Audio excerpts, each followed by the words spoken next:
నమస్కారం, traditional food కి స్వాగతం.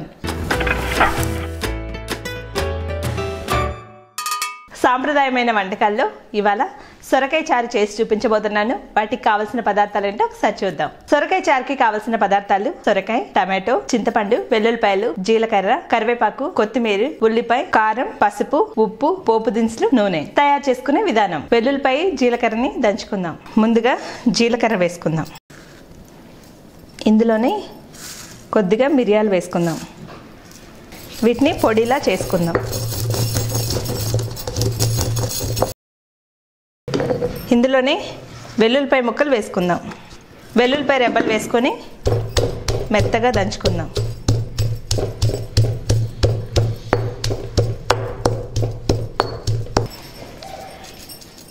ఇలా మెత్తగా ముద్దలా చేసుకోవాలి. దీన్ని ఒక బౌల్లోకి తీసేసుకుందాం.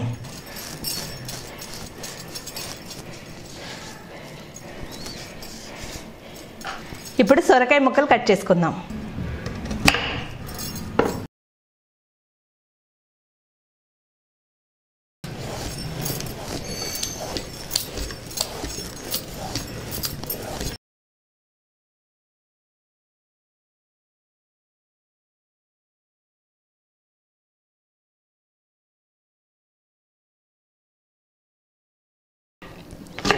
సొరకాయని ఇలా చిన్న చిన్న ముక్కలుగా కట్ చేసుకోవాలి. సొరకాయ కట్ చేసుకోవడం అయిపోయింది. వీటిని ఒక బౌల్లోకి తీసేసుకుందాం. ఇప్పుడు ఉల్లిపాయ కట్ చేసుకుందాం. దీన్ని ఒక బౌల్లోకి తీసేసుకుందాం. ఇప్పుడు టమాటా కట్ చేసుకుందాం.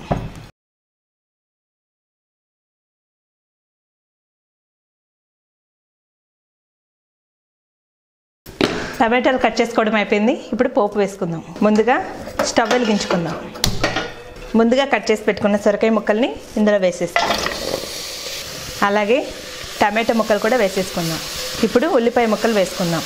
ఇందులోనే కొద్దిగా పసుపు వేసుకుందాం. అలాగే కాస్తంత కారం వేసుకుందాం. ఇప్పుడు ఉప్పు వేసుకుందాం.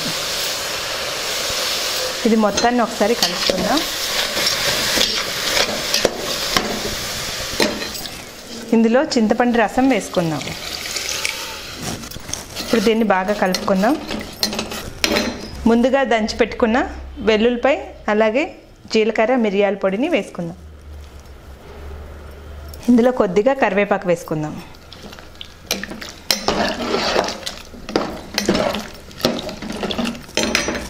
దీన్ని బాగా మరగనిద్దాం.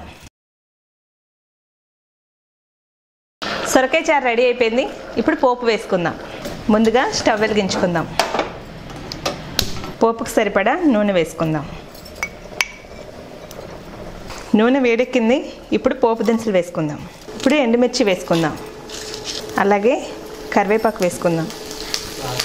ఇప్పుడు స్టవ్ ఆఫ్ చేసేసుకొని సొరకాయ చారులో ఈ పోపును వేసేసుకుందాం.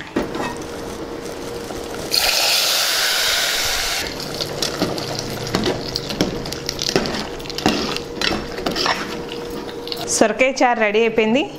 ఇందులో కొద్దిగా కొత్తిమీర వేసుకుందాం. సొరకాయ చారు ఎలా ఉందో టేస్ట్ చేసి చెప్తాను.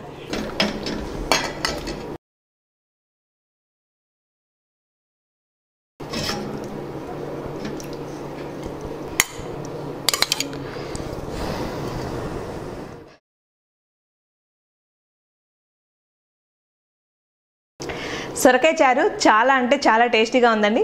మీరు కూడా ట్రై చేయండి, తప్పకుండా నచ్చుతుంది. నమస్కారం.